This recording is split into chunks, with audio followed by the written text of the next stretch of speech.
Backs up, dropped it off. Coyle's got it. He left it. Walking in, scores! Charlie McAvoy off the post and in. A big goal coming off the bench, and Boston regains the lead.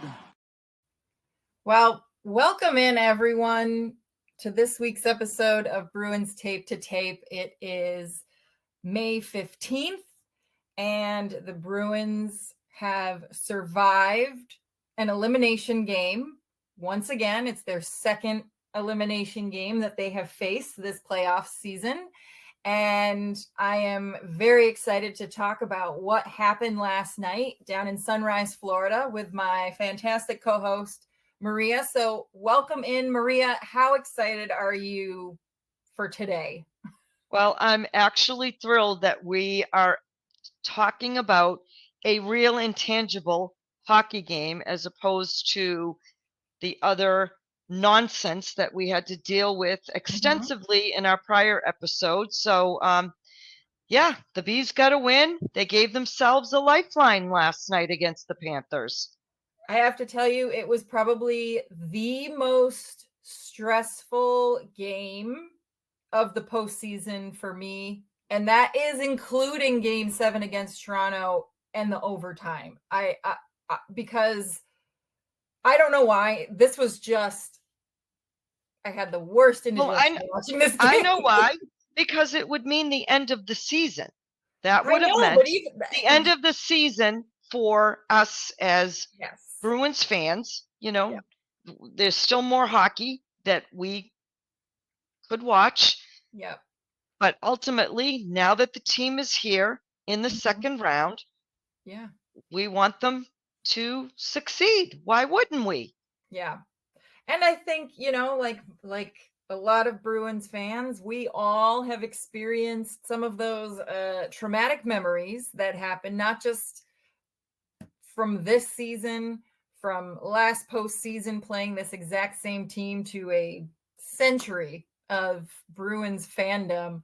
But I wanted to make sure that we played that fantastic little clip there of the game-winning goal, basically, by Charlie McAvoy, because what I felt was really different about this game that I loved was everything you saw in that play leading up to that goal.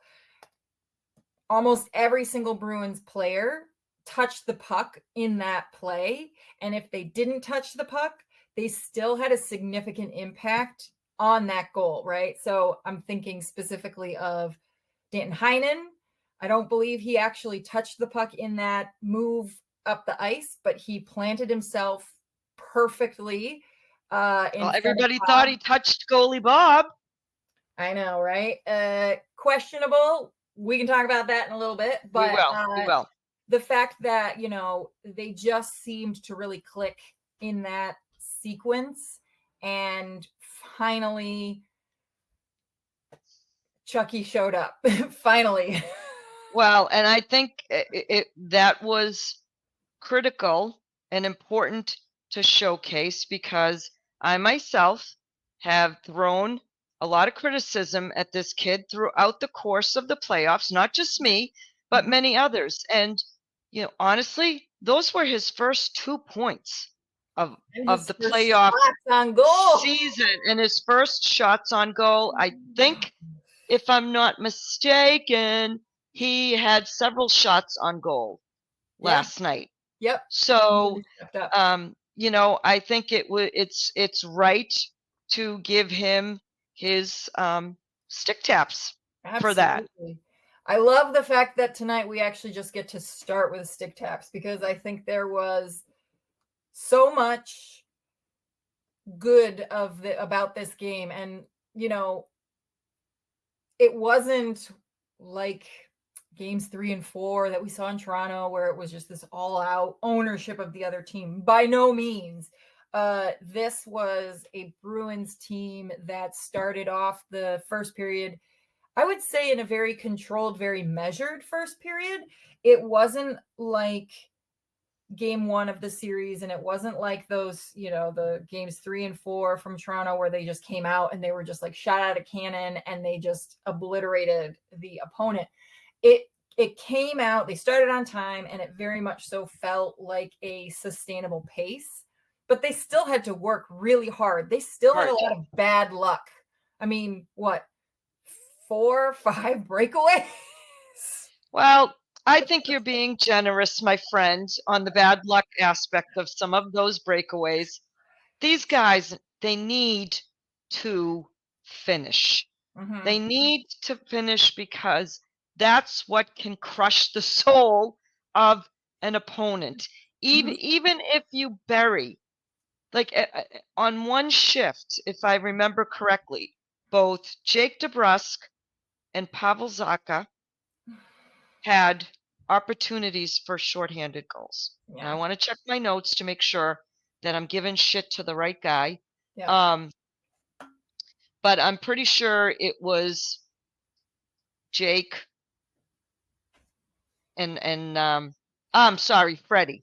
Freddie. Oh, right. When they both kind of had. Yep, Freddie.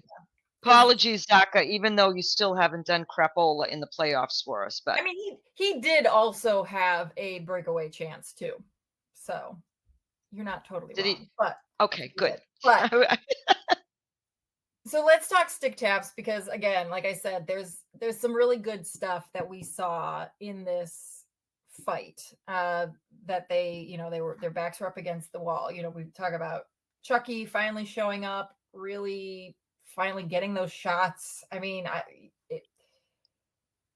don't know what it took. I don't know why all of a sudden it finally clicked for him. I mean, again, and he was also by no means perfect last night, but you know what?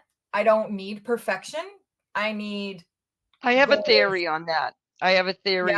What's your and I think the theory is that knowing that Brad Marchand was out of the lineup, knowing that they wouldn't have his leadership and his presence on the bench, because hearing Monty in the post-game press conference, he made it a point of saying that Chucky is usually quiet on the bench, but last night he was very vocal.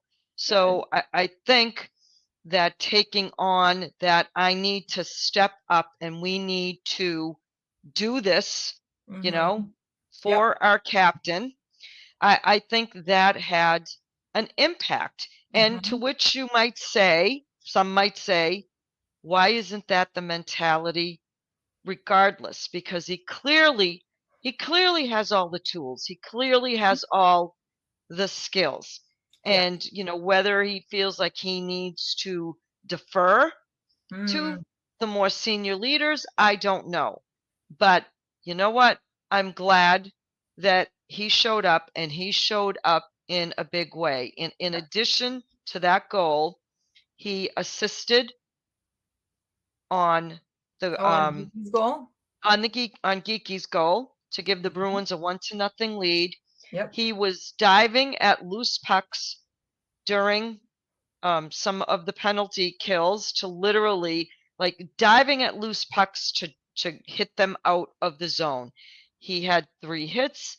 He logged, I believe, the most ice time, which is not of surprising. any. He always does. I know, it's not surprising. Actually, he was about 23 minutes in ice time, where Hampus Lindholm was 25 minutes of ice time. But I think part of that was due to the fact that, Monty may have shortened the D pairings a little bit, because Mason Lohrei only had a total of 11, little over 11 minutes of ice time. So, and some of that could very well be load management. I mean, especially for Lohrei, because he's so young, and he also took a stupid penalty, which who knows, right? Could have been the plan the whole time.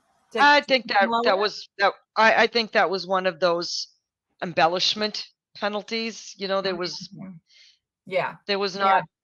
Well, I think they were load managing him, and maybe that's ultimately what was happening with Chucky, because everybody had been talking, and maybe he just needed, with this added responsibility, that the balance has to be a little bit less time on ice. who knows, right?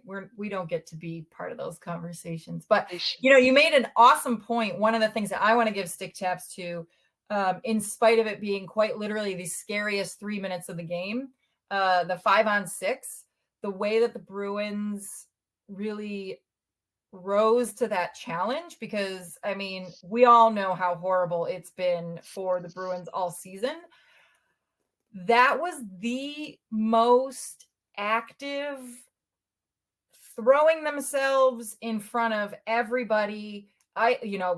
Sending it, icing it as much as they possibly could. Like, that was the most movement and action by the team I think I've ever seen them in all the whole season in a 5-on-6 situation. Like, they And were Andy, ready to throw the throw kitchen them sink. and throw themselves at the kitchen sink if they were trying to shoot it at them.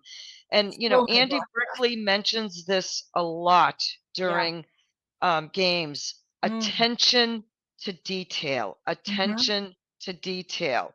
And while the Florida Panthers gave them everything that they could muster in the second period, the Bruins answered the bell when they needed to answer the bell. And going back to the first period to start the game, they had 13 shots on goal in the first period alone, where we've had games and instances where did we even get to 13 shots on goal? Not in the in a last game, games. let alone in a period. So there seemed to be a shift in the focus and the mindset and the game plan. Thank friggin' Jesus. Right. Shoot the puck when you have the opportunity. Yep. I think, I don't know necessarily how long I've been observing this trend with the Bruins. It's probably, again, another last couple of years thing, and it's probably related to the fact that the Bruins are, or have been for the last few years, one of the older teams in the league, and they seem to sometimes struggle to maintain that high energy pace when they start a first period in a really strong way. And that's why I felt okay, pretty good after the first period, seeing how that was an on-time start that was a little bit more measured, thinking, okay, maybe they can sustain this a little bit longer. I don't think that they did. I do think that they still struggled to maintain that energy level of play. And, at this point in the season, it's probably a combination of, this is kind of something that happens with the Bruins. Maybe it's age related, but it's also, they've played so many games that have been just so physical and emotional, right? So like they're starting to, at the end of games, seem like they're kind of running on some fumes.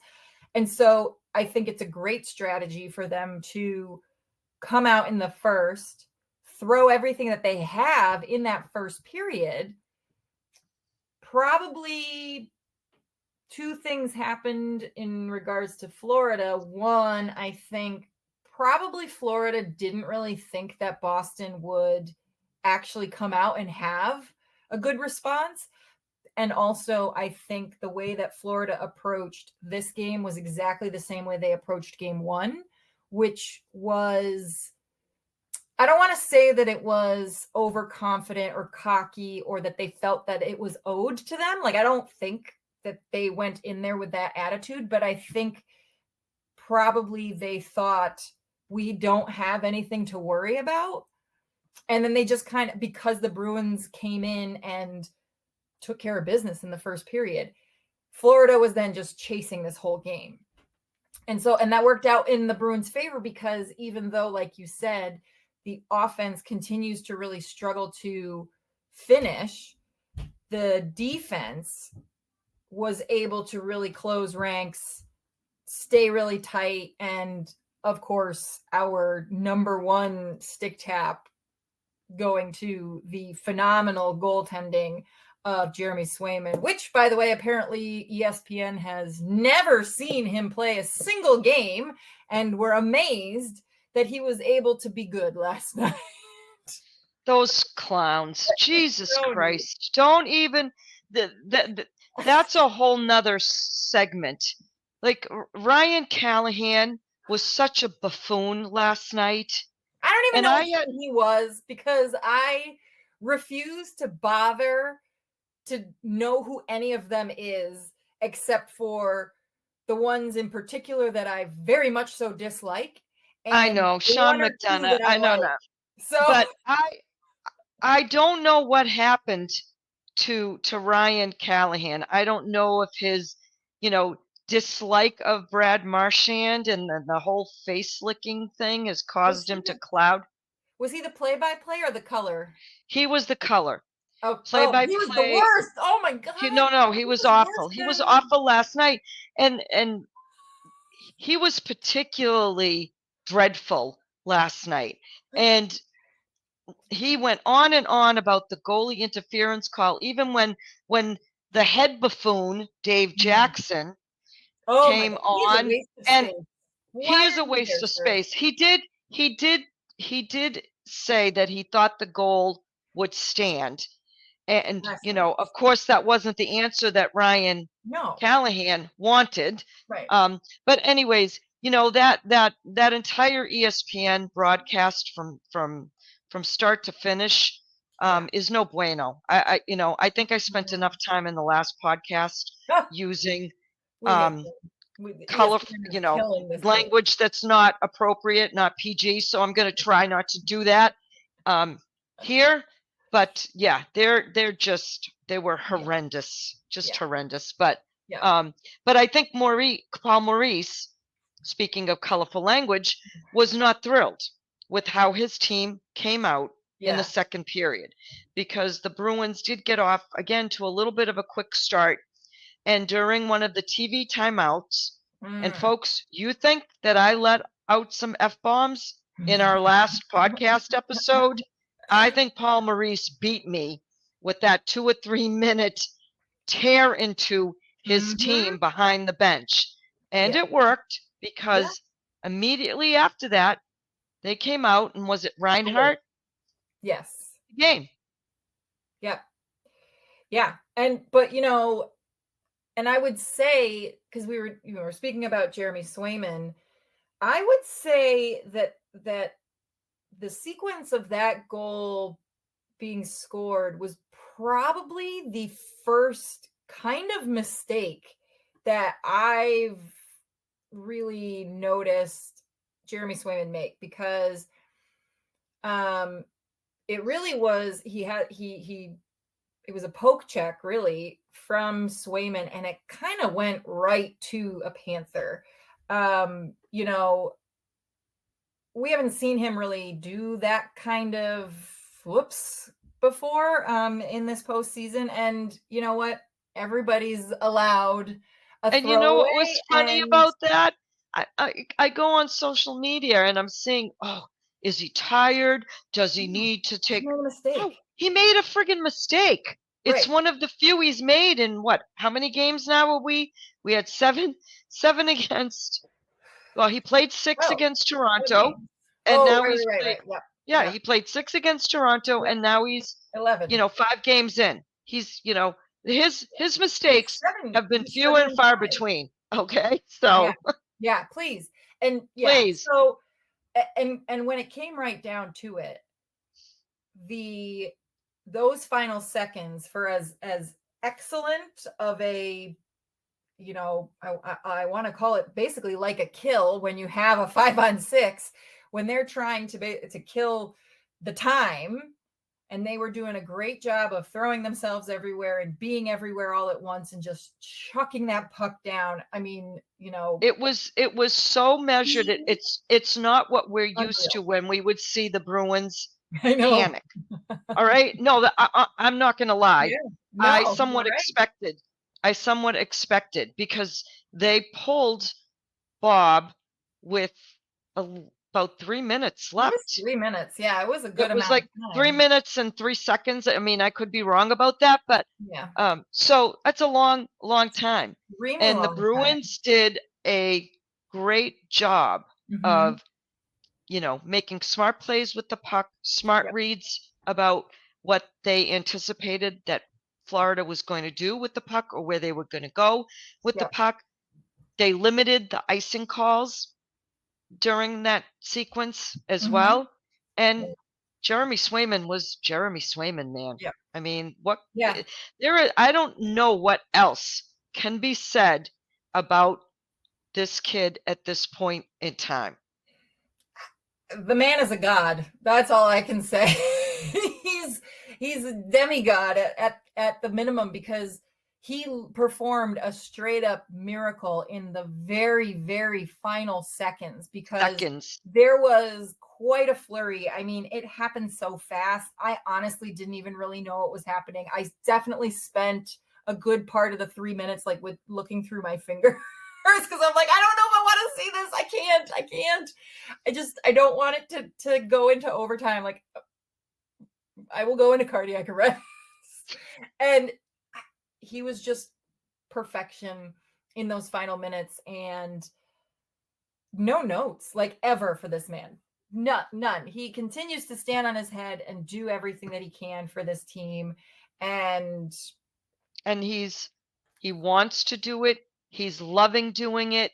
He's relishing. mhm, He wants it's a he joy wants to to get watch in him. he wants to get in the mix of things too, and I think maybe they told him to like slow your Yep. roll a little bit, Yep. okay? Take it easy with wanting to go after, Mhm. the Bennetts and the Reinhardts on this team, So yeah, there's not enough that can be said Mhm. about. And, were it not for the performance of Igor Shesterkin in for the Rangers, Mm. these two guys are just playing out of their ever loving minds for their teams. And I I mean, they're the don't top know that two you can say goaltenders. that. They are. Yeah, They yeah, are the number 1 and 2 goaltenders in the postseason right now. Nobody's even close. close.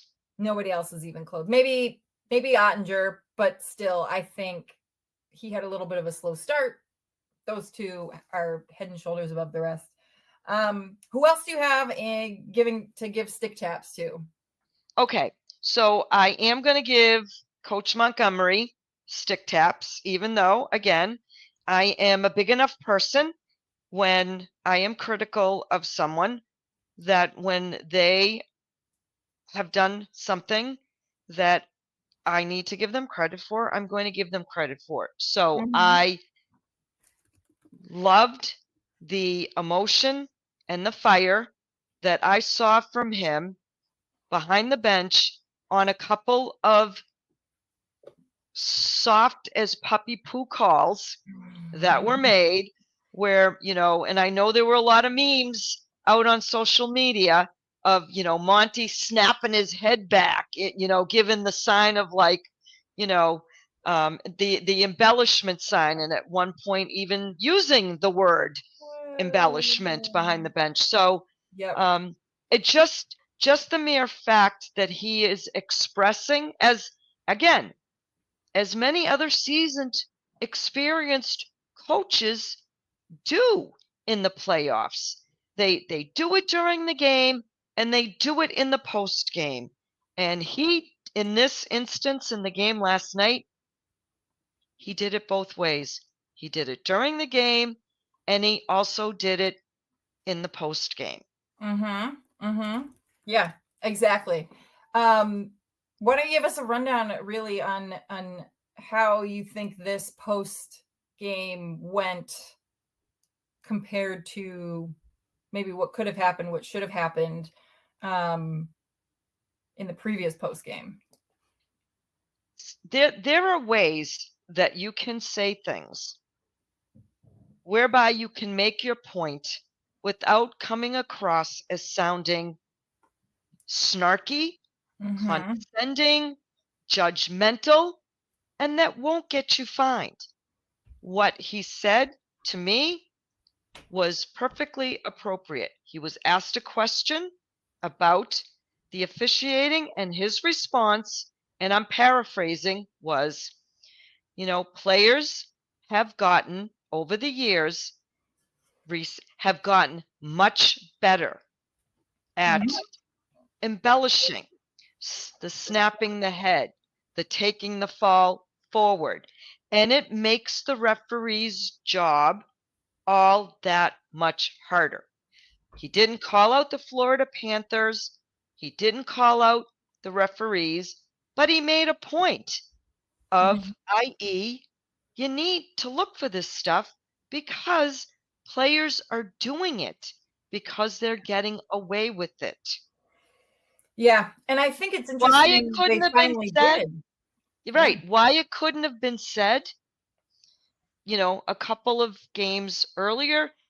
Now, Mhm. again, maybe we had to go through the crap storm that Mm. we went through a couple of days ago in getting the message Mhm. across, either with, the vitriol from the fan base that was, sent in the direction of the league, vitriol that may have been sent in the direction of the coach himself and Mhm. management himself and players themselves for not, sticking up for themselves, sticking up for their players, sticking up for their captain. Right. However we got here, we finally got here. Did it Finally. stop them from making some still questionable calls? No. No. I don't think we're ever going to stop that from happening. Mm-hmm. No, I agree. So, besides the obvious ones that we've already kind of mentioned, the questionable refereeing, the awful ESPN experience, who else or what else did you throw into the penalty box from last night? The, the power play is back to sucking again, folks. And Monty talked about this in the Mm-hmm. post game as well. Yeah. And for him, he sounded a bit aggravated Mm, and a little stern about the stubbornness, maybe for lack of a better word, and indicated that it was something that they were going to need to address quickly and immediately. yeah. Now, to which I say, Coach, this has been a problem for quite some time now. Right. Don't you think that this should have been fixed before the second round It's of been the Stanley 94 Cup games. playoffs? Now, what's changed in that Mhm. it's not working anymore or not working well is you took Kevin Shattenkirk out of the lineup. Yeah. So do you think we're going to see him on Friday? I don't know, and I'm not sure. And I know I just bitched about the power play, but I'm not sure that I would make any changes to the defensive pairings. I It was really, great. really like Peak and Wotherspoon Mhm. together. Yeah. Those guys don't take shit from anybody. Yeah. Yep. And I like the way they play. They're both relatively smart hockey players.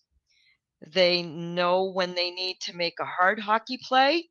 Mhm. So when you look at the defensive pairings from last night and you say to yourself, well, we had some good results in the Toronto series when Shattenkirk was in the lineup and he was quarterbacking one of the power play units.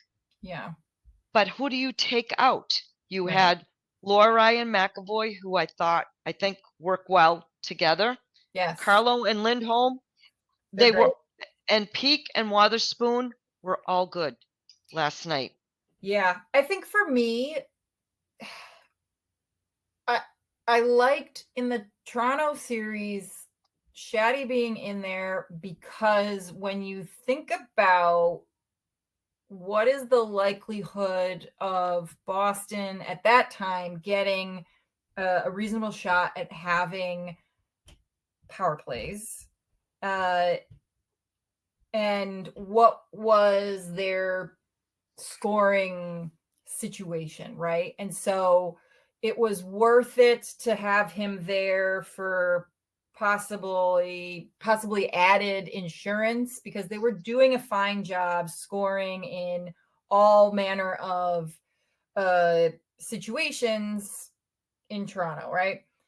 With this series, because there's been a bit more of a struggle to score in 5-on-5, and let's be honest, they're probably going to be on the PK more than they're going to be on the power play, just because of the nature of everything that's been happening. So do you bother with, or risking the composition of your defensive core to try and bump up your scoring in general by help you doing it on the power play, when you probably aren't going to have that many power plays, and you're probably going to have a lot more penalty killing situations? And I think, to your point, the guys who have been in the lineup in this case have done, even in the games where they didn't win, I wouldn't have necessarily fully blamed the defense for those losses. I think those losses really came down to bad luck and bad offensive play as compared to the defensive side of the house. And so, I'm probably in the same camp as you, in the sense of, we're gonna need the defense a little bit more than we're gonna need the special team scoring. That is not a guarantee either, right? Like, it's just not. It's the power play. That's the way the power play is. And Bob is beatable. He continues to be beatable. It He was wasn't a so one-off. beatable. Now he made some, again. Yeah, please. He made some good. Still better than Let's not Samsonov. understand. Like, You're right. he's He not made really a some. Samsonov. He made some, and he has Right. made some very Right. good saves when the Bruins have had scoring Right. opportunities. But But last night he's in not particular, Shesterkin, no, right? He's and not he's Brett not Swayman. No, he's not. He's So, beatable. We've been saying right. this from Game one. that Mhm. he's beatable. Right. Now, if So, Charlie McAvoy is feeling himself and finding his game, mhm. and he can bring that same energy to one of the power play units, then all right. I'm I'm thinking, leave Monty. Monty, don't screw around with your defensive pairings. Yeah, I think the risk is too great, Too great. considering the odds of being on the PK are probably a lot higher than being on the power play. So just assume that you will never be on the power play, and it's not worth risking a strong, Right. reliable defensive core. Demon. Yep. And so last night the Bruins were 0 for 3 on the power play, Right. which is bad, good news, bad news. Right. They only However, had the Panthers were 0 for 4. Right. So not only did they get one more power play opportunity than you did, you killed Mhm. them all off. Which So to me is more important than the possibility of potentially maybe scoring on the power play, right? I would rather be going, 100% on that penalty kill, because, like, let's just face facts. That's just the nature of this particular series. The Bruins are correct. always going to get called. Last night, it was probably the least number of penalties called, because I think those guys were probably feeling the microscope on them, even though it's not the same guys, right? It wasn't the same. No, it wasn't the same guys. They're still switching them No, up. no, So, no, you no. know, but still, it's just never gonna go Boston's way. So Although I have to give a stick tap to the officials, yeah, because when Morgan Geeky was called for cross-checking against Anton Lundell, and I was ready to lose my I know. I'm freaking like, that's a what freaking the mind hockey until play. I saw That's that they hockey called him play. for embellishment too. So, okay, they get a golf clap for that. That's about all I'm giving them.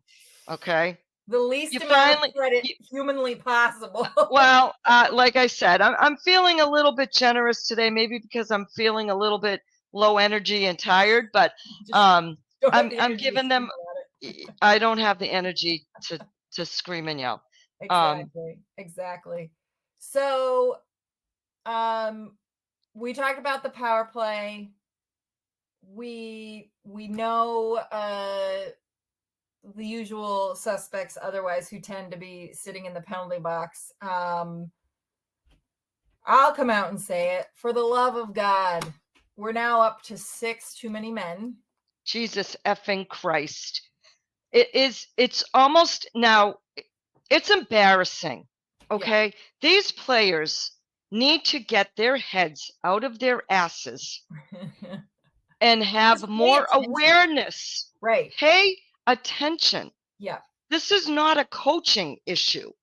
No. This is not a coaching issue. This is on the players. Right. Okay. And it's not just, for folks who maybe are newer to this idea, but it's not just, oh, I got out on the ice too early. It's not just the guys who are on the bench who are screwing up, getting off the bench at the wrong time. It can also be, quite frankly, the fault of the guys on the ice. I believe last night, and correct me if I'm misremembering, it was Morgan Geeky. It was Geeky, or I thought it was Coyle. Somebody. I think it was Geeky. And it was it the second period? I want to say it was second period, but I don't remember now. Hold on. But anyway, no. It was called at 11:28 of the third period.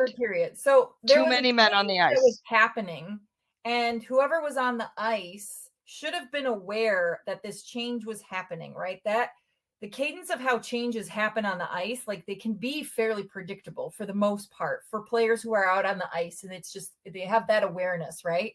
There are natural times when you're making those changes. Don't frickin' pass the puck to that side of the ice when a change is happening. Because guess what? If the puck is near one of those guys and it touches them, even if they don't try to pull, if it touches them and they're still right close to the bench, guess what? It's a too many men. That's just a stupid not having awareness. So it was I'm sorry, it wasn't Geeky, it was Peak. So my apologies to Morgan Geeky. So this is from Scott McLaughlin. When it happened, Peak heads to the bench to change but doesn't get off. Lindholm jumps on before Peak gets off, then makes a play for the puck on top of that. So now you realized like that it just can't happen. It just can't friggin' happen. It's happened too many times, and they are so lucky that it hasn't come back to bite them. Yeah, I don't. It's beyond irritating for sure at this point, because, and it's not always exactly the same thing that's happening every single time. Like the scenario isn't always exactly the same, but most of the time we're talking about guys who are just like, pay attention. What you're doing. Maybe it is a guy who hopped over the boards too early. Pay attention. Like there is some grace to that. The officials will give you my understanding, but when it's blatant, like do not shoot it towards your team when they're changing on the fly. Like it's a balance. it's a dance, and it's like the bare minimum I would have expectation when it comes to having any kind of hockey IQ. That was the equivalent of a brain fart. Like how Monty doesn't do a Paul Maurice behind the bench when stuff like that. I have to give him credit, because legit, I mean, the man would does like lose my- meditation, so that's probably how he manages. there's not enough meditation in the world for me not to lose my mind if that had happened like for the 6th or 7th freaking time in the playoffs. Yep.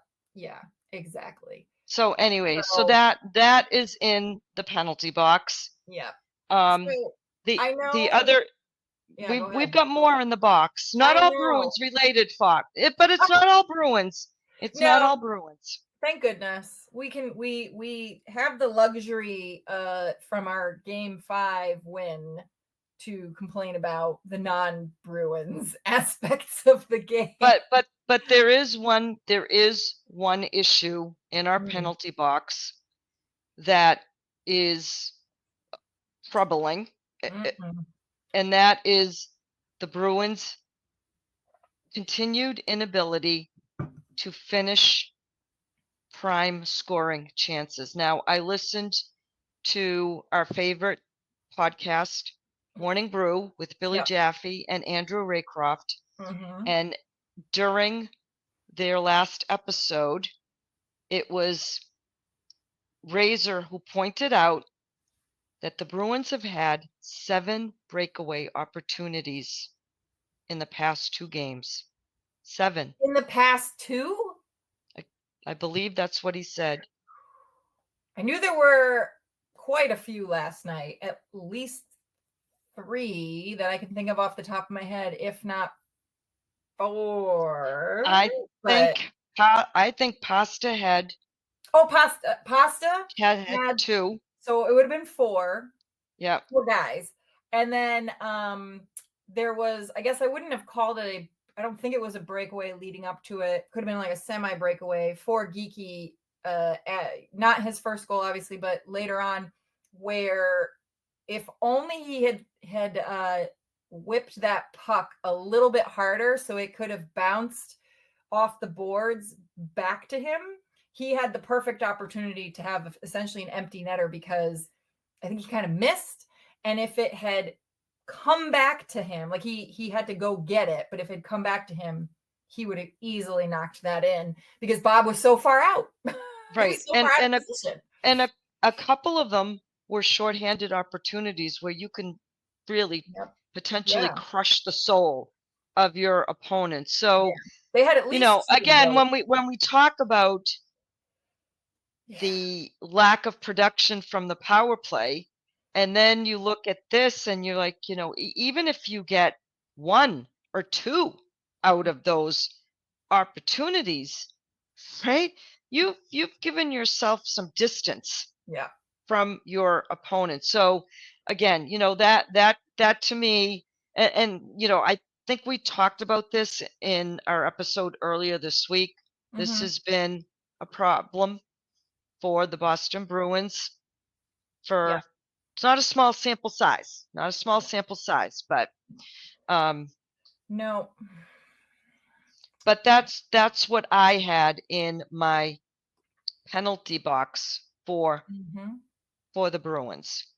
In addition to that, I put Steve Kazari in the penalty box because I don't understand, and I'm not the only person who doesn't understand what the hell he was doing, blowing the whistle and the play dead because the puck bounced off of Bob's shoulder. I think Bob was even confused. What the hell are you doing? It's not like he went down and exhibited any kind of distress or pain or equipment issue. Who the hell are you to blow the whistle on a live puck? Which the Bruins had possession of and were in possession of. Yes. Yeah, that was idiotic. And then on top of the usual just jackassery of Paul Maurice and his conceited comments, like I don't even want to give him any more airtime. Just, have the day you deserve, sir. Have the day you deserve. Yeah, and listen, he's a great coach, Sure. but I It forget doesn't who entitle mentioned him. that I don't know how many times he's been to the Stanley Cup Finals and he's never won. Right. So fine, but he gets you there. So there's something to his coaching ability. Yeah. But I did watch some of the post game, and Sophia Yurchevich, who works for Nesson, was there covering I loved the her doing game. that. I want to see her doing more of that. So she was there covering the game, and she made an interesting comment about Paul Maurice being asked about, the Bruins winning or whatever the context of the question was. Yeah. And she said that his remarks rubbed her the wrong way. Basically, he said something to the effect of, yeah, they won one. Good for them. Right. Good for them. Yeah. And she was like, something about that rubbed her the wrong way, the arrogance, and maybe we interpret it as arrogance, maybe he interprets it as I'm confident in my team, so we lost this game. But she just made a point of saying He's always that like that, and I would say he it's rubbed her the wrong way, and it wasn't her who asked the poor question. sportsmanship. It's poor sportsmanship, I think, and just not very graceful losing. Like, I'm sure it's a defense mechanism. He's trying to be tough and like, I don't care. I don't care that they won. It's just distasteful and unnecessary. Like, it's just not. Yeah. He's not worth any more of our time. But I will tell you that I did enjoy watching him fire into his team because it worked. He didn't need to use a timeout. He waited until he got lucky, the man. He TV. got free time. Yeah, he did. No, well, and I think that shows a seasoned, heady coach Yeah, there sure. who Yeah. picked his spot. I mean, coaches can't do that every game. They Right. can't do it every period. So he picked his spot. He took the right opportunity, and his team responded because Florida did make a big push. And for the most part, they did outshoot the Bruins in both the second and third period, but not by hugely wide margins as has been the theme for the Bruins in the past. Yep. So we've got our game on Friday. Do we want to talk about the goalie interference call that wasn't in this game? No. Because I just have to say this. I think Bob dropped a stick. Oh, 100% he did. 100%. I think he dropped a stick. 100%. And, he didn't know. He knew that Heinen was there. He probably didn't know who actually tapped his stick, but he had enough awareness that there was a Bruin near him and willingly, embellishment, right? That's the theme of this. No, and he hasn't been above doing it in the past. But if you look at it carefully and closely, it appears to me, now I know I have old eyes, but it looked to me that he dropped his stick. And maybe the league, out of respect, when they sent down their, again, stupid analysis, upon further review, there was no goaltender interference. There was no explanation beyond that, right? So it's just like, does anybody even know anymore what goaltender interference is anymore? No, because there are many facets to that rule in the book. There are a variety of different scenarios, and I think everybody blends them all together and thinks that whatever the blend that they have maintained in their mind is the correct interpretation. And in reality, there are so many subsets of that rule and many different kinds of scenarios, and it is a situation by situation thing that can happen. Some elements of that rule are open to interpretation and other elements are not, as we read the very black and white part for that specific scenario in our last episode. Talk about Schadenfreude, and Oh my honestly, God. I'm going to sound like a homer, but you know what? The stinking league owed us that one. Yeah, I know. Okay? They owed us that one. Yep. So I think we both probably are on the same page about what we want to see in the next game. We want to see that defensive core maintaining the level of play that they had in game 5. Jeremy continued to do what Jeremy does. You've been doing. And Finish your chances, boys. finish. When you finish your chances when you get them, because you're going to get them. I think it's been plain when you keep your feet moving and shoot the damn puck. And shoot the damn puck. But finish your chances when you get them. Do we see? What do you think? Do we see Marchand? 2 days off. I think so. If it's if it was a concussion, which would have been my assumption, and seeing him on social media posts by the Bruins ahead of game day,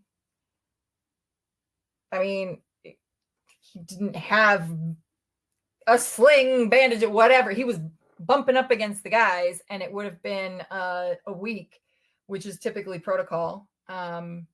So I guess, yeah, I would expect if he's not, I mean, okay, I could buy it, but I don't know. If the Bruins win on Friday, we will probably record before a game 7. If they don't, we will probably be back on our normally scheduled day of the week. Yes. So TBD, everyone keep your fingers crossed. Pray to the gods of hockey. Offer sacrifices if you must. I almost want to turn the TD Garden into an away arena. Like, please, nobody wear their Bruins stuff. Wear any jersey but a Bruins jersey into the building to make it seem like an away game. They did the hotel thing again for the second game. They did. And it worked. Until we got screwed. That was not the loss that happened. Again, I don't want anyone to go back into it, but it worked. So I would imagine they're going to do it again. I would think they would do the same thing again because they flew home today. They have the day off tomorrow. They are going to practice. However, they have the day with their families during the day, and then they can just go on their mini road trip. On their little road trip. Boston. Yeah. So I'm excited and scared at the same time, but hopefully we need to remind ourselves we wanted them to get past the first round. Yes. Here we are in the second round. They have provided some hope and redemption with extending the series to a game 6. So 100%. So as always, thank you, Maria, for a lovely conversation. For our listeners, make sure you do all that stuff, like, subscribe, rate. We're on all the platforms. We're everywhere now. We get around. We get around, folks. You can follow us on Twitter and, join our Discord. Follow along our crazy game day chats. They're a lot of fun. But with that, as always, go Bees. Go Bruins.